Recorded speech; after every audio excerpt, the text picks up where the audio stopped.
Bioteknologi. Bioteknologi didefinisikan sebagai pemanfaatan prinsip-prinsip dan rekayasa terhadap organisme, sistem, atau proses biologis untuk menghasilkan atau meningkatkan potensi organisme maupun menghasilkan produk dan jasa bagi kepentingan hidup manusia.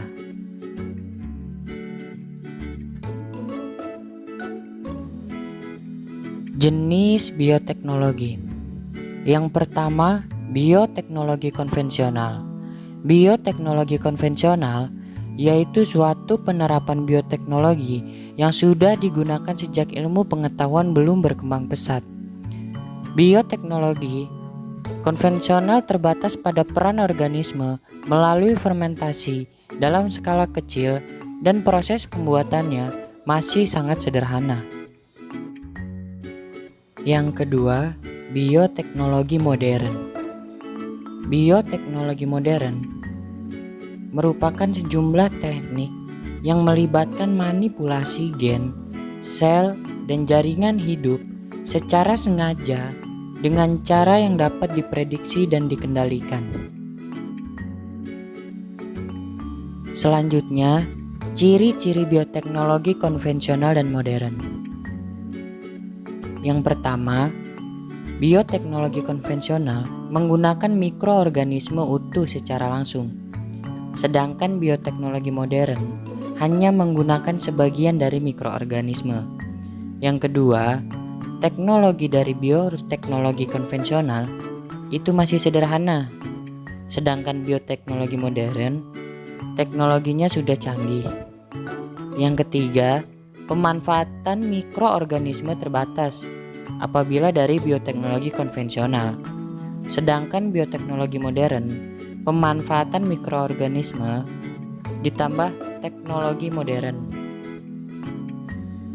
Contoh bioteknologi konvensional. Yang pertama, Rhizopus oryzae pada pembuatan tempe. Yang kedua, Aspergillus wenti pada pembuatan kecap. Dan yang ketiga, Lactobacillus bulgaricus pada pembuatan keju dan yogurt. Lalu, pada bioteknologi modern, contohnya bayi tabung dan cloning.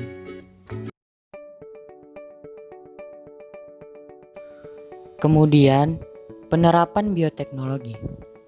Bioteknologi sangat berperan penting dalam bidang apapun yang ada di dunia ini. Tidak lebih dari bidang industri, bidang pertanian, bidang peternakan, dan bidang reproduksi, bahkan masih banyak lagi. Dalam gambar tersebut, dapat kita lihat apa saja hasil dari penerapan bioteknologi di kehidupan sehari-hari.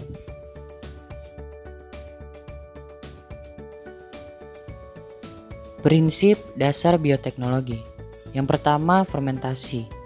Fermentasi adalah proses produksi energi dalam sel dalam keadaan anaerobik atau tanpa oksigen.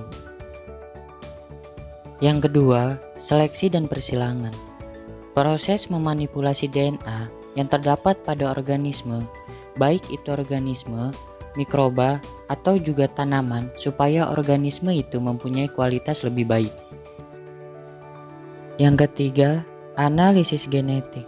Bertujuan untuk mempelajari ciri atau sifat serta gen makhluk hidup dari beberapa generasi itu dalam waktu tertentu.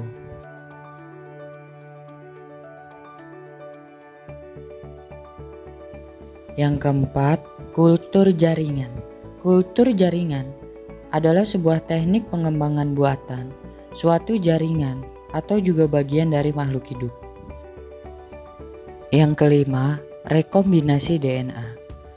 Suatu prinsip bioteknologi dengan mengandalkan transfer pada beberapa bagian atau segmen DNA dari satu organisme itu ke dalam DNA organisme lain yang juga berbeda. Yang terakhir, analisis DNA merupakan proses reaksi rantai polimerase supaya bisa atau dapat membuat salinan dari sebuah DNA. Dampak positif bioteknologi. Yang pertama, bioteknologi pada pengolahan limbah dapat menghasilkan pupuk kompos, biogas, serta lumpur aktif. Yang kedua, bioteknologi dalam bidang kedokteran dapat menghasilkan obat-obatan seperti interferon, antibodi monoklat, vaksin, serta juga antibiotik. Yang ketiga, bioteknologi dapat meningkatkan variasi serta hasil pertanian. Dan yang terakhir, bioteknologi dapat bisa menghasilkan bahan bakar. Dampak negatif bioteknologi.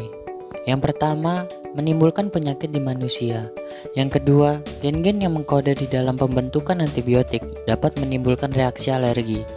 Yang ketiga, kerusakan ekosistem yang merugikan makhluk lain. Yang keempat, tanaman tumbuh kurang sempurna. Yang kelima, menumpuknya limbah pertanian.